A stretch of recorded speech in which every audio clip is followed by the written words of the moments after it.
देखिए बच्चा, आज ना मॉडल पेपर को कैसे सॉल्व किया जाएगा। खाना बनाने आप लोगों को आता है, बहुत अच्छा जानते होंगे। जैसे होते हैं ना कि रेसिपी वाले कि खाना बहुत अच्छा बना लेते हैं, लेकिन परोसने वाला कोई और रहता है। खाना किचन में कोई और बनाता है, उसको परोसता कोई और है। जैसे घर की जो मम्मी लोग होती हैं, अच्छा भाभी लोग होती हैं, तो क्या करती हैं, खाना बनाती हैं। तो बुआ लोग क्या करती है, चाहे दीदी खाना को परोसती हैं। यही होता है। तो उसी तरह लेकिन यहाँ पर एकदम उसका उल्टा है। यहाँ पर उसका उल्टा है कि पढ़ना खुद है और सजाना भी आप ही को है। सब कुछ आप ही लोगों को करना होगा। यहाँ पर कोई और नहीं आएगा। एग्जाम हॉल में कोई और नहीं बैठेगा कि चलिए आप याद किए ना तो चलिए हम आपको सजा देंगे। यहाँ पर खुद लिखना है, खुद सजाना भी है। तो याद सब कुछ हो गया होगा लगभग आप समय खत्म। 24 तारीख को पेपर है ही, तो कैसे लिखा जाएगा ना। तो जैसे हमारे पास एक पेपर है कि हिंदी का ही है, मॉडल पेपर 24 तारीख को हिंदी ही है, प्रातःकाल 8:30 बजे। आप लोगों को बधाई हो कि बहुत बढ़िया जाए पेपर और सबकी बढ़िया जाए, जो ऑफलाइन है या जो ऑनलाइन है, दोनों सबकी पेपर बढ़िया जाए। नहीं, बेस्ट ऑफ लक नहीं बोला जाता है जी, हम बढ़िया जाए ये बोला जाता है। हम हिंदी हैं, हिंदी तो अपनाएंगे, इंग्लिश वाले दिन इंग्लिश बोलेंगे बेस्ट ऑफ लक। वैसे चलिए आप कहीं है तो आपके लिए बेस्ट ऑफ लक। तो देखिए क्या होता है कि आप लोगों की क्वेश्चन पेपर हिंदी का जो आता है, यहाँ पर लिख देते हैं पहले हिंदी में, तो आप लोग कहेंगे कि क्या है। हिंदी लिख दिए, कौन सा था, क्लास 10th ना, विषय। अच्छा हिंदी तो लिखिए दिए हैं विषय, तो हमको जबरदस्ती लिखवा रहे हैं। देखिए हिंदी का तो आप लोगों का बहुविकल्पीय क्वेश्चन आते हैं। ये पेपर हम अपलोड भी कर देंगे, हमारे पास है। तो नेक्स्ट वीडियो में इसका सॉल्यूशन कैसे लिखेंगे एकदम बढ़िया से, हम खुद एकदम पूरा PDF नहीं भेजेंगे, हम देख लीजिएगा वीडियो में। तो देखिए पहले आता है क्या, बहुविकल्पीय प्रश्न 20 नंबर के आते हैं ना। बहुविकल्पीय प्रश्न है 20 नंबर के। अब किस पर करेंगे, OMR पर। देखिए हम बार बार इंडिकेट कर रहे हैं आप लोगों को, बार बार, ऐसा नहीं है कि नहीं, बार बार बता रहे हैं। क्यों, क्योंकि आप लोग छात्र जीवन है ना। तो छात्र जीवन जो होता है, विद्यार्थी जीवन बड़ा घुमक्कड़ है, जिज्ञासु घुमक्कड़, जो घूम कर ही सोचते हैं कि जानकारी लेते रहें। अभी आप हमसे लेंगे, अभी जाएंगे दूसरे से लेंगे, तीसरे से लेंगे, और फिर बाहरवा जाएंगे तो एक मिल जाएगा चंपालन। वो लगे अरे का कर भी लिख के चल, उल्टा सीधा लिख देवल जी, गाना लिख देवल जी, तब वो नंबर वन मिल जाएगा। तो वो चंपालाल होते हैं, तो उनसे बचिएगा। देखिए पहला जो हम लोग का 20 नंबर का जो आएगा वो है OMR सीट, जो अवेलेबल है हमारे पास भी। OMR सीट ऐसे ही मिलेगा। यहाँ पर आपको ऐसे मिले हैं ब्लैक एंड वाइट करके, वहाँ पर आपको पूरा एकदम रंगीन मिलेगा, मोटा कागज रहेगा, बहुत बढ़िया रहेगा। और इसको कैसे भरेंगे, तो ब्लू या ब्लैक बॉल पेन से, वैसे ब्लैक का ही अधिकतर यूज करिएगा आप लोग, ब्लैक से ही भरिएगा। जिसमें सबसे ऊपर दिया रहेगा जिला कोड और नाम। जिला का कोड क्या होगा, देखिए ऐसे ही लिखा रहेगा, जिला कोड, और ऐसे दिया है नाम।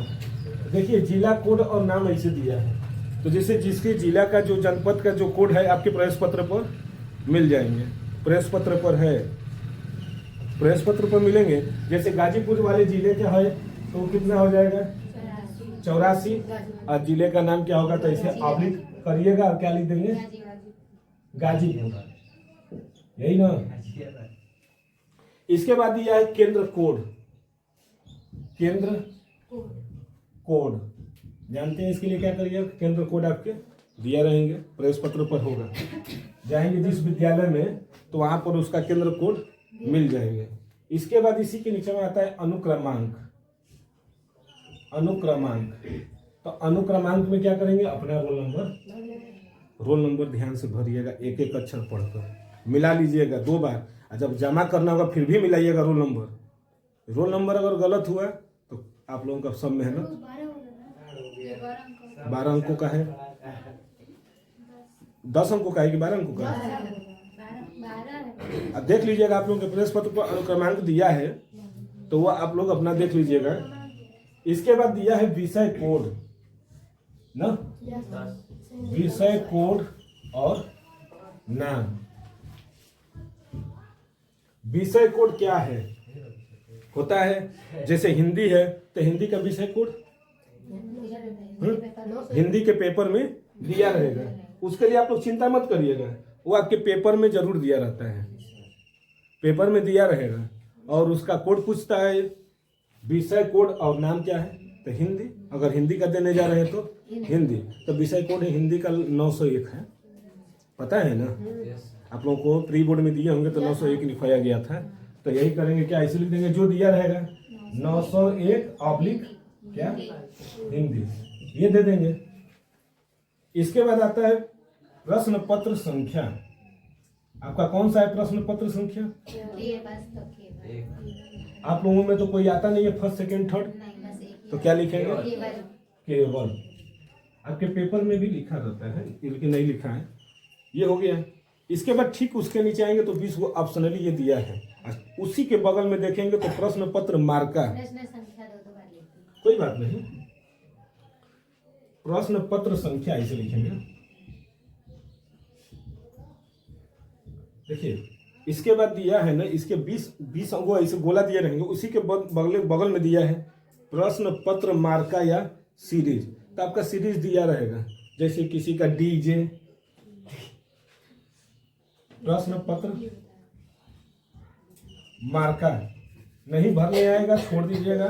जो आपके एग्जामिनर होंगे वही आकर क्या कर देंगे, भर देंगे, लेकिन गलत मत भरिएगा, क्योंकि OMR शीट पर ना ब्लेड लगता है ना वाइटनर लगता है। नहीं समझ में आएगा चुपचाप बैठे रहिएगा, एग्जामिनर आएंगे आपको भरवा देंगे, कोई ज़बरदस्ती नहीं है। क्योंकि गलत भरेंगे तो वो भी कुछ नहीं कर पाएंगे, उन लोगों का तो कुछ नहीं जाता है, इसमें मेरा घाटा तेरा कुछ नहीं जाता। तो यहाँ पर जैसे JD हो सकता है, DK हो सकता है, यानी यहीं पर इधर तो 901 इधर नंबर दिया रहेगा, उसी के ब्रैकेट में लिखा रहता है 2 अंकों का रहेगा इसे कैपिटल में, कैपिटल लेटर में, तो उसको क्या करेंगे, भर लीजिएगा। फिर नीचे आएंगे परीक्षार्थी के हस्ताक्षर, वो कर लेंगे। इसके बाद ये तो केंद्र व्यवस्थापक, देखिए ये भरने के बाद इसके नीचे जो है ऑप्शनली का जो ये सही है तो इसमें क्या लिखेंगे, ये भी भरेंगे, सेम यही क्राइटेरिया। तो ये तो आपको 20 नंबर वाला जो बहुविकल्पी है उसके लिए होगा, ऐसा ही करना है। इतना समझाने के बाद भी गलती हो जाती है, ऐसा नहीं है, गलती इंसानों से ही होती है। तो ये तो बहुविकल्पीय की बात थी। आते हैं वर्णात्मक में, क्योंकि आप लोग पेपर खत्म हो चुका है, सब कुछ पढ़ चुके होंगे, लगभग सब खत्म है। एक आध बचा होगा तो अभी तो मान लीजिए याद कर लेंगे।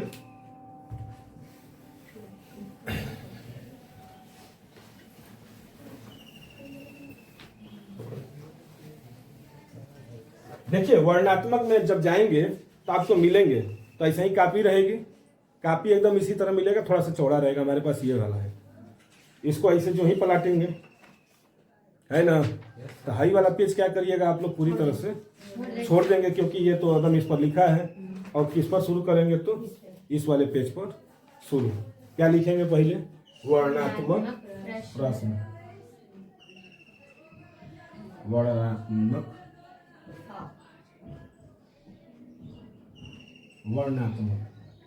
ना, वर्णात्मक प्रश्न। ऐसे में खंड ब, यही है वर्णात्मक प्रश्न है, और खंड ब है, जिसमें आता है कि निम्नलिखित गद्यांश पर आधारित 3 प्रश्नों का उत्तर दीजिए। 6 नंबर का आता है आप लोगों का, है ना। जैसे कोई पैराग्राफ दे देगा तो उसका तो सबसे पहले पूछ देता है संदर्भ, तो संदर्भ सबसे पहले पूछता है कि इसका संदर्भ क्या होगा। तो पैराग्राफ जो दिया है, देखिए आप लिखेंगे क्या, फिर प्रश्नोत्तर संख्या, प्रश्न संख्या, चलिए आप लिखेंगे प्रश्न संख्या, प्रश्न संख्या यहाँ पर दिया रहेगा 0 1 हो जाएगा। और यहाँ पर क्या लिखेंगे, यहाँ पर डबल अंडरलाइन कर दीजिएगा, कर दिए। उसके बाद यहाँ पर आएंगे नीचे तो क्या लिखेंगे, उत्तर, हाँ पाई खींचेंगे, इसका भी पाई खींच लीजिएगा। और इसके 2 लाइन नीचे लिखिएगा प्रश्न संख्या, एक लाइन छोड़ देंगे ना, 2 लाइन छोड़ दीजिएगा, लिखिएगा क्या, प्रश्न संख्या। ये काम इतना करने के बाद आप आएंगे कहाँ पर, उत्तर। उत्तर में देंगे क्या, जैसे ये पैराग्राफ दिया है तो सबसे पहले उपर्युक्त गद्यांश का संदर्भ, तो क्या करेंगे यहाँ पर संदर्भ लिख देंगे, संदर्भ लिखेंगे ऐसे अंडरलाइन, और फिर क्या करेंगे यहाँ से लिखना शुरू, फिर इसे इसी के नीचे आइएगा, समझ गए हैं। अच्छा, 2 लाइन लगातार यही, फिर तीसरी लाइन पर क्या करेंगे, यहाँ से शुरू करेंगे, समझ गए, यानी ये लाइन यहाँ से, समझ गए ना, और फिर तीसरी लाइन में यहाँ से शुरू करिएगा, काफी बहुत अच्छी लगेगी। इसके बाद गद्यांश के रेखांकित अंशों की व्याख्या आपके पेपर में दिया रहेगा, जहां जहां अंडरलाइन रहेंगे उसको क्या कर देंगे, उसकी व्याख्या अपने शब्दों में, उतना ही करना है अपने शब्दों में, आपको जितना जानकारी होगी उतना ही करिएगा। इसके बाद देता है कि लेखक उसी तरह दे देगा कि इससे आपको, जैसे ये पैराग्राफ आपको दिया गया है तो ये समाज को किस तरह ले जा रहा है, या आपको इससे क्या सीख मिली है, ये भी पूछ सकता है। एक तो संदर्भ जो है, एक इसके बाद उसकी एक आध को कह देता है कि इसके बीच में आप पढ़े हैं तो बताइए क्या है, नहीं तो इसको समाज में इससे क्या आपको सीख मिली है, इसके बारे में। ये हो जाएगा पहला प्रश्न। फिर दूसरा क्या आएगा ना,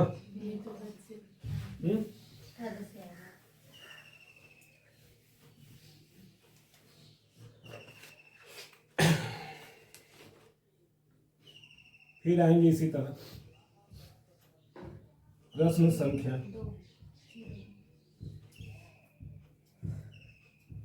02 होगा ना। इसमें भी वही है, जैसे गद्य का 3 प्रश्न आते हैं, इसी तरह पद्य में भी 3 प्रश्न आएंगे।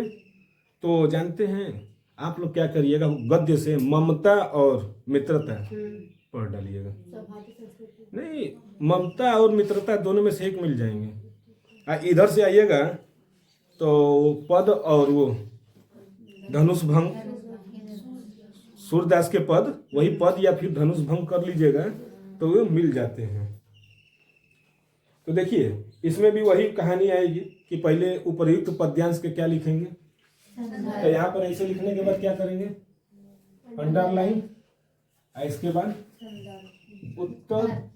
उत्तर लिखेंगे, जो खड़ी पाई ऐसे खींचे रहेंगे ना, हंसिया खींचा रहेगा ऐसे, है ना, तो 2 लाइन खींचेंगे। हाँ, नहीं खींचा रहेगा तो क्या करेंगे, खींच लेंगे। स्केच पेन ले लीजिएगा, ब्लैक वाला जो आता है स्केच पेन, उसी से खींचिएगा लाइन। नहीं, नॉर्मल पेन से नहीं खींचिएगा, तो स्केच पेन से क्या होता है ना कि लाइन जल्दी जल्दी खींचा जाती है और राहत भी मिलती है, क्योंकि वहां पर पेन से करेंगे ना तो समस्याएं हो जाती हैं। जैसे ये वाला पेन है, ले लीजिएगा लाइन खींचने के लिए, नहीं पड़ता है, खींचिएगा नहीं पड़ेगा, तो ये वाला पेन जरूर ले लीजिएगा लाइन खींचने के लिए। नहीं, वो हेडिंग पेन है ना, ब्लैक पेन से, अगर आपके मोटा वाला पेन होगा ब्लैक का, जेल नहीं, तो उससे आप, तो देखिए इसका भी क्या करेंगे, संदर्भ इसी तरह लिखेंगे, ये फिर से यही, और ये क्राइटेरिया जो संदर्भ जहाँ से लिखे हैं वहां से, और कोशिश करिएगा कि इधर जहाँ तक आए हैं ना, अगर पहला लाइन यहाँ तक आए हैं तो दूसरा लाइन भी यहीं तक, यहाँ तक, इधर भी बराबर है। कुछ क्या करते हैं ना लड़के, ऐसे है ना कपिया, तो ऐसे मोड़ देते हैं, ऐसे मोड़ देंगे इधर से इधर से, अब बस इतने में लिखेंगे, सोचते हैं कि कपिया भर देता है। ऐसा आप लोग गलती मत करिएगा, बहुत बहुत वो सब चतुर हो जाते हैं, तो चतुराई ज़्यादा दिन तक नहीं चलता है। और देखिए इसमें अलंकार कभी कभी पूछ देता है, या फिर रस कौन सा है, तीसरे प्रश्न में, कि आप जो ये पैराग्राफ पढ़ी है तो इसमें बताइए कौन सा अलंकार है, कौन सा रस है, ये पूछ सकता है। तो ये भी 6 नंबर के आते हैं आपके। इसके बाद तीसरा जो प्रश्न आता है, दिए गए संस्कृत गद्यांश में से किसी एक का हिंदी संदर्भ सहित क्या करेंगे, तो फिर यही करेंगे कि प्रश्न संख्या 03, और इसका संस्कृत का है तो क्या करेंगे, फिर संदर्भ, फिर वही संदर्भ में फिर से वही कहानी, फिर इसके बाद क्या लिखेंगे, संदर्भ संदर्भ लिख देंगे ना, तो फिर हेडिंग डालिएगा हिंदी में अनुवाद। अनुवाद नहीं, हिंदी में अनुवाद।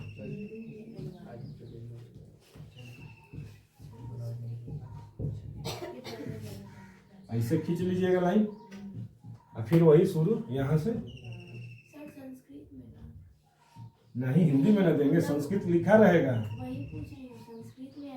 संस्कृत में ही है, संस्कृत दिया रहेगा, उसको कहेगा कि हिंदी में अनुवाद कीजिए। समझ गए? ये भी एक है।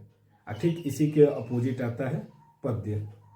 जैसे गद्य का दिया रहेगा, उसी तरह एक श्लोक दे देगा आप लोगों को 4 लाइन का, और उसका कहेगा कि संदर्भ सहित क्या करिए, हिंदी में अनुवाद करिए। व्याख्या नहीं बोलता है, हिंदी में अनुवाद। अनुवाद और व्याख्या में अंतर है ना? तो ये तो उसके लिए भी कौन सा हो जाएगा यहाँ पर प्रश्न संख्या 4 कर लेंगे ना, ये भी हो जाएगा। स्टेप बाय स्टेप चलिएगा, ज्यादा कोशिश मत करिएगा। इसके बाद देखिए आता है क्या, वो क्या बोलते हैं, प्रश्न संख्या 5 ना। ये आपको ये भी 5 नंबर के मिलेंगे।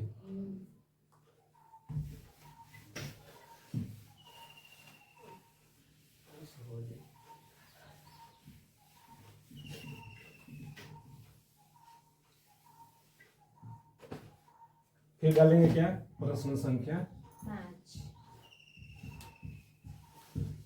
प्रश्नोत्तर लिखने 2 दिन ना। आई मत लिखिएगा, ये तो हम ऐसे ही दिखाएं कि खंड ब के बारे में बता रहे हैं, अ के बारे में नहीं। तो देखिए प्रश्न संख्या 5 में अपने पठित खंड काव्य के आधार पर निम्नलिखित प्रश्नों में से एक का उत्तर दीजिए। एक का उत्तर दीजिए। खंड काव्य है, तो यहाँ पर लगभग 5 और 9 लोग हैं खंड काव्य में। 9 लोग हैं, तो कुछ बच्चे ऐसी गलती कर बैठते हैं, 9 लगते हैं प्रश्न में करने। पढ़ेंगे नहीं, 9 को लगेंगे करने। किसी एक का पूछा है ना, तो जो साल भर कॉपी किताब पढ़ा होगा वो ना जानेगा कि क्या होता है खंड काव्य। जो छुआ ही नहीं है तो बताएगा अरे तेरी की, वो ऐसे देखेगा अरे कौन का है ना, हम कौन का लिखेंगे। भले वो उसके लिए आएगा गाजीपुर का है तो मुक्ति दूत, तो लिख देगा कौन का, तो गलत हो जाएगा। लिखना है जो जनपद वाइज होता है, जो जनपद जिसका है वही लिखेगा। जैसे आप लोगों का है मुक्ति दूत, तो मुक्ति दूत के बारे में लिखेंगे। ये 3 नंबर के प्रश्न आते हैं, 3 नंबर का है, इसको लिखना है। लेकिन जो आसान लगेगा, जैसे कर्ण है, तो कर्ण का जीवन परिचय आसान है, तो लगते हैं सब लिखने। तो ऐसा मत करिएगा, समझ गए ना। इसके बाद है प्रश्न संख्या 6। तो इसको खंड काव्य, यहाँ तो क्या लिखेंगे, उत्तर लिखेंगे ना। प्रश्न संख्या 5। हाँ, प्रश्न संख्या 05 यहाँ का उत्तर लिखना। और जो जो दिया रहेगा, अगर कह देगा कि खंड काव्य से गांधी जी का चरित्र चित्रण, तो यहाँ पर लिखेंगे गांधी जी का चरित्र चित्रण। मुक्ति दूत कौन लिखा है, डॉक्टर राजेंद्र मिश्र द्वारा रचित मुक्ति दूत खंड काव्य। ये पहले 2 लाइन उनके बारे में लिख दीजिएगा, इसके बाद शुरू करिएगा। चाहे सर्ग हो, 5 सर्ग हैं, वो 5 सर्ग अगर पूछेगा कि प्रथम द्वितीय चाहे जो भी, तो पहले जो लिखा है उसके बारे में 2 लाइन क्या करिएगा, लिखिएगा। अगर सर्ग पूछेगा तो इसके बाद लिखिएगा क्या, उतना लिखने के बाद तृतीय स्वर्ग यहाँ पर लिखिएगा बीचों बीच, और अंडरलाइन, और यहाँ से क्या करिएगा, शुरू कर दीजिएगा जो लिखना होगा। सर उसमें मतलब दोनों पूछा रहता है ना, गांधी, हाँ चल अथवा करके देगा ना, तो दोनों दे सकता है। 3 नंबर का रहता है, ज्यादा बड़ा नंबर ये नंबर नहीं है, तो ज्यादा लिखना भी नहीं है, 80 शब्दों में ही लिखना है। हम मिलेंगे 3 नंबर, एक पेज देगा पूरा, लेकिन कौन कहीं ना रहेगा, वहां पर दिया रहेगा पंचम सर्ग की व्याख्या कीजिए, या तृतीय सर्ग की व्याख्या कीजिए। द्वितीय वहां पर 5 का नहीं देगा, कौन एक ही पूछेगा। और सबसे ज्यादा पूछता है तृतीय और पंचम, चतुर्थ, वही पहला दूसरा उतना, कौन एक ही वहां पर दिया रहेगा। तृतीय सर्ग के बारे में लिखिए, तो एक ही लिखेंगे, न कि 5 लिखेंगे। 5 लिखेंगे तो आपका समय खत्म। अब मिलेगा 3 नंबर। इसलिए तो बता रहे हैं कि सब कुछ आप लोग जानते हैं, लेकिन हो सकता है कि कहीं माइनर मिस्टेक कर जाए। इसके बाद प्रश्न संख्या आता है 6। आता है क्या? जीवन परिचय ना। जीवन परिचय देखिए ऐसे करके आता है 3 + 2 = 5। 3 + 2 बराबर आता है 5, जिसमें से आपका आता है कि लेखक का जीवन परिचय। तो देखिए 2 को लेखक एकदम याद कर ले रही है, डॉक्टर राजेंद्र प्रसाद, जयशंकर प्रसाद।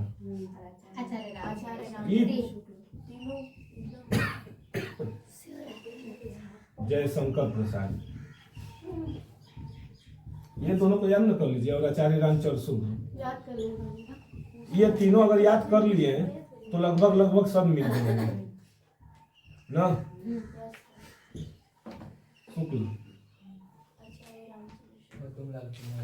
नहीं, जो ये तीनों में से एक लोग जरूर मिल जाते हैं, तो तीनों में से कोई एक याद कर लीजिए तो आपको क्या मिलेंगे जीवन परिचय में। देखिए जीवन परिचय लिखेंगे ना, तो उसमें 3 नंबर और उनकी जो रचनाएं हैं उसमें 2 नंबर। अरे लगभग की बात नहीं, आप जो जानकारी रहेगी उसी के बारे में लिखेंगे, ज्यादा तो लिखेंगे नहीं। देखिए जीवन ये लिखेंगे ना, प्रश्न संख्या 6। जैसे हम मान लेते हैं कि किसी का लिखना है, हम यहाँ पर जयशंकर प्रसाद का हम लिख दे रहे हैं, जयशंकर प्रसाद ऐसे लिखिएगा बीचों बीच कॉपी के, और फिर क्या करिएगा अंडरलाइन कर दीजिएगा, समझ गए। इसके बाद इसी के नीचे डालेंगे क्या, संक्षिप्त परिचय। एक लाइन छोड़ के संक्षिप्त परिचय, संक्षिप्त परिचय हो गया। इसमें संक्षिप्त परिचय में क्या देंगे, सबसे पहले उनका जन्म स्थान, माता, रचना, पुरस्कार अगर है तो पुरस्कार के बारे में, तो पुरस्कार।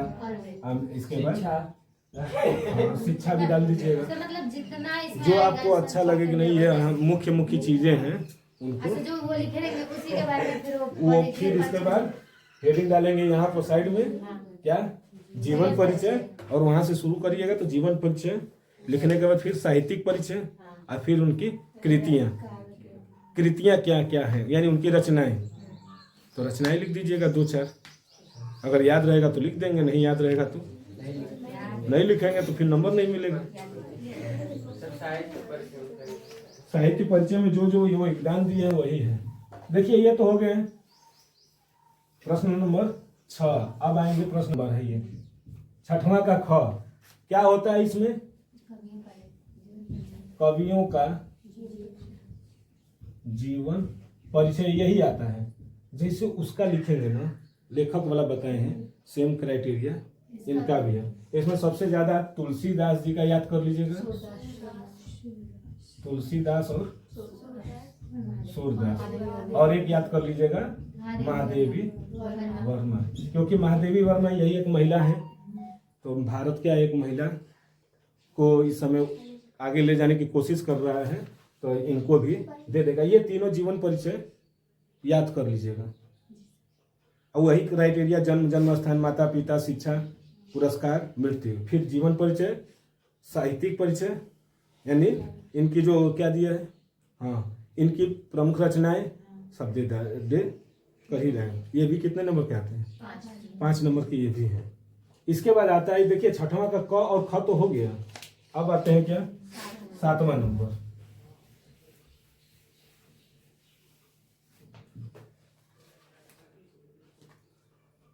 ये हो जाता है 7 नंबर, जिसमें अपनी पाठ्य पुस्तक से कंठस्थ कोई एक श्लोक लिखिए जो इस प्रश्न पत्र में न है। यानी कोई एक श्लोक लिखना है, सुभाषित रत्नानी से कोई भी निकाल लीजिएगा, एक जो सबसे आसान लगे।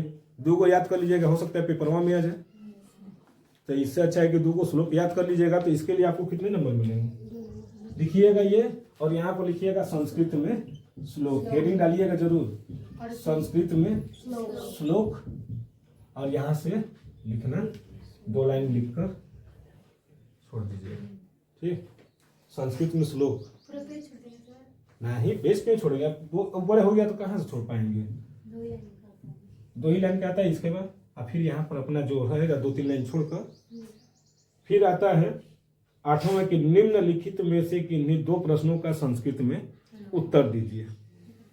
उत्तर दीजिए तो ये भी कर लीजिएगा, भारतीय संस्कृति है ना। और एक कौन है दूसरा का चैप्टर वाराणसी, ये दोनों से याद कर डालिए, मिल जाएंगे।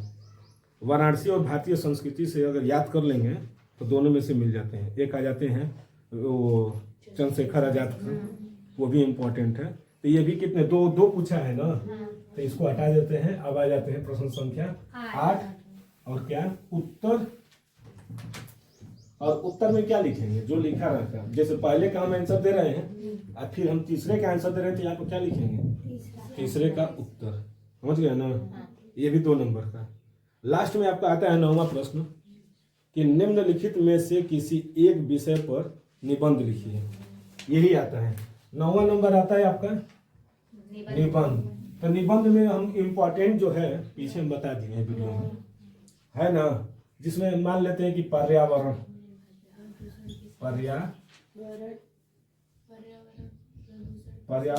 संरक्षण के उपाय या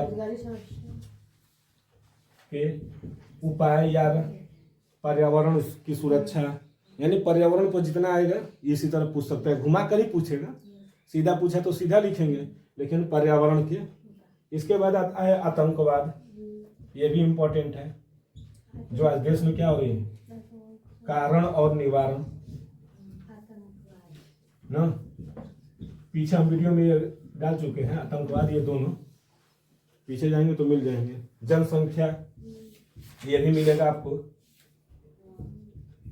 ये भी मिल जाएंगे पीछे। जनसंख्या, लाभ और हानि, इससे लाभ भी है तो हानि भी है, हानि ज्यादा है।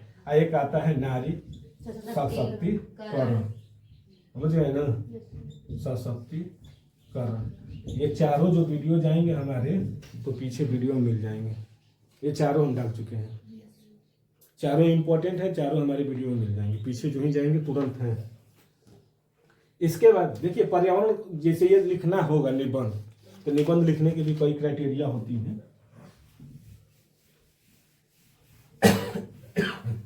जैसे हमको जिस पर निबंध लिखना है, हम मान लेते हैं इसी पर लिखना है, पर्यावरण संरक्षण के उपाय ना। ये आप पहले ही क्या करिएगा, हेडिंग हो जाएगा प्रश्न संख्या 9। इसके बाद जिस पर लिखना है, इसके बाद यहाँ पर क्या लिखेंगे, इसका रूपरेखा लिखना मत भूलिएगा। रूपरेखा क्या होगा कि जो जो हम हेडिंग डालेंगे, जो जो मुख्य चीजें हैं वो लिख देंगे पूरा। पहला डालेंगे प्रस्तावना ना, और लास्ट में डालेंगे उपसंहार। ये दोनों तो हम लोगों का फिक्स है।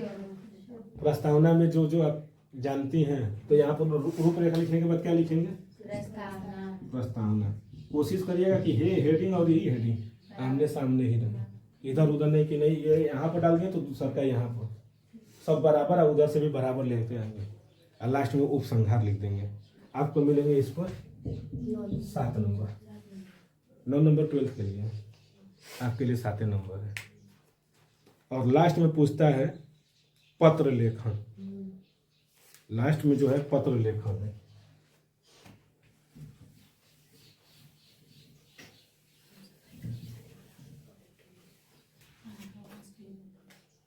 और यहाँ पर क्या लिख देंगे 10। आप लोग कहेंगे कब से 0 0 0 0 क्यों लिख रहे थे, तो डबल डिजिट में आ ही जाता है क्वेश्चन, इसीलिए उसको लिखते गए।